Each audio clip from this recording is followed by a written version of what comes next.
sa show mo. Pero ako ang host. Ikaw ang guest. Ang title ng show, Ikapitong Utos. Huwag kang makikiapid. May isang tanong lang ako sa'yo. Prangkahin mo sana ako. May relasyon ba kayo ng asawa ko? Relasyon? Wow ha, Terry ha. Parang ka na naman, di ka na naman nakatulog ng maayos. Naabutan kami ng bagyo sa labas. Relasyon. Querida kabet number 2 mistress, relasyon. Terry naman, hindi ako sa Red Uncle ha. Inosente ako. Yat ka na naman eh, Terry. Huwag mo akong materi-teri! Yung tanong ko, sagutin mo, are you fucking my husband?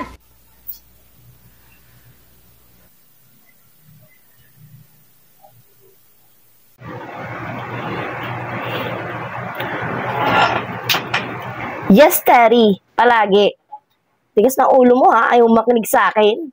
Kala mo nagsisinungaling ako? Sinabi lang hindi eh. Inabutan lang kami ng bagyo sa labas. Ang daming bagyong pumasok kasi dito ngayon sa ating bansa. Kaya ayun, naabutan kami ng baha sa labas. Ikaw naman ang layo na agad ng naabot ng isip mo eh. Magkaibigan pa naman tayo.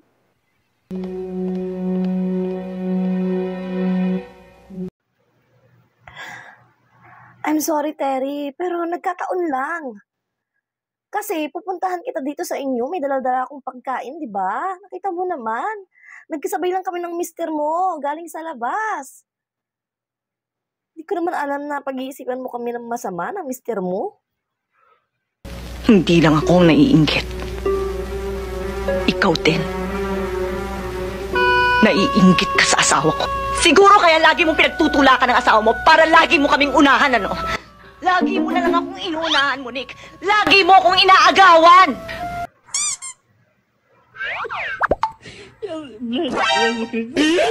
Anong ginagawa niyo? Saan kayo nagpupunta? Anong tawagan niyo? Babe? Sweetheart? Honey? Honey? Babe? Kuya?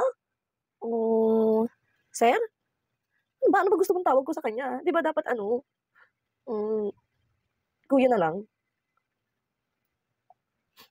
Ay, ewan.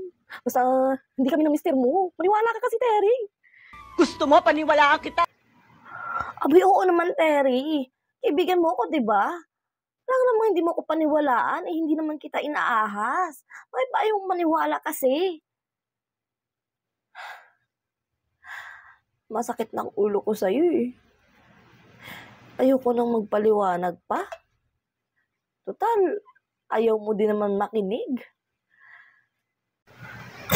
Pero Terry ha, sekreto lang natin to sa asawa mo. Naku, ang asawa mo ang daldalan. Sabi niya, ready daw siyang hiwalayan ikaw kasi napaka-paranoid mo at napaka-bungangera.